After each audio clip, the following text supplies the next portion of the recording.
Now, the news on CBS 2. A cap on medical malpractice awards could soon become the law here in Illinois. At the same time, the state is about to approve tough new rules to regulate the doctors. Good evening, I'm Diane Burns. And I'm Antonio Moore. After months of negotiations, doctors and hospitals have apparently gotten legislators to agree to put a cap on damages awarded for malpractice. But in the compromise process, they will also have to live with proposals that would beef up the state's ability to crack down on dangerous doctors and warn consumers about them. The CBS 2 investigators have been reporting for years about the state's failure to get rid of dangerous doctors.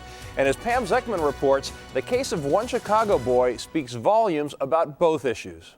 A.J. Arkebauer was born severely brain damaged, deprived of oxygen during his birth. He'll never be able to walk, talk, or care for himself.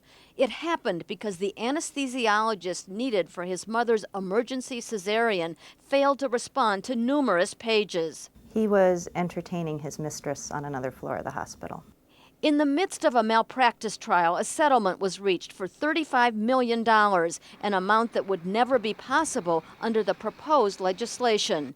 The legislation would put caps on damages awarded for pain and suffering in malpractice cases at $1 million for hospitals and $500,000 for doctors. Doctors say limits are needed to lower insurance rates caused by skyrocketing malpractice verdicts, costs that are causing them to leave Illinois. But trial lawyers say capping malpractice awards will only hurt patients who need the money the most. It will affect those people who have lifelong injuries, lifelong disabilities specifically, and it will not increase any incentive, none, to stop this from happening in the future.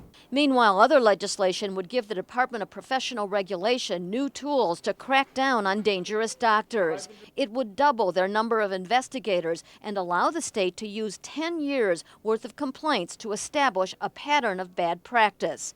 Patients would also be able to get information about a doctor's history of malpractice settlements and judgments on a state website. The market then would in effect take business away from bad doctors. As shown by your shows about this, there's some unbelievably negligent doctors who are still walking around.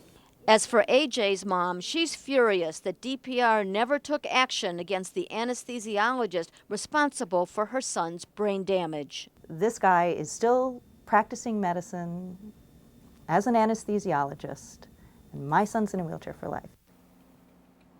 DPR officials did not respond to our inquiries about why no action was taken, but the couple has been told that because the anesthesiologist allowed his license to go on inactive status, there was no action to be taken. Antonio and Diane, that means that because he's licensed in other states, he can still practice in those other states. Officials there say they can do nothing. Unbelievable. Thank you.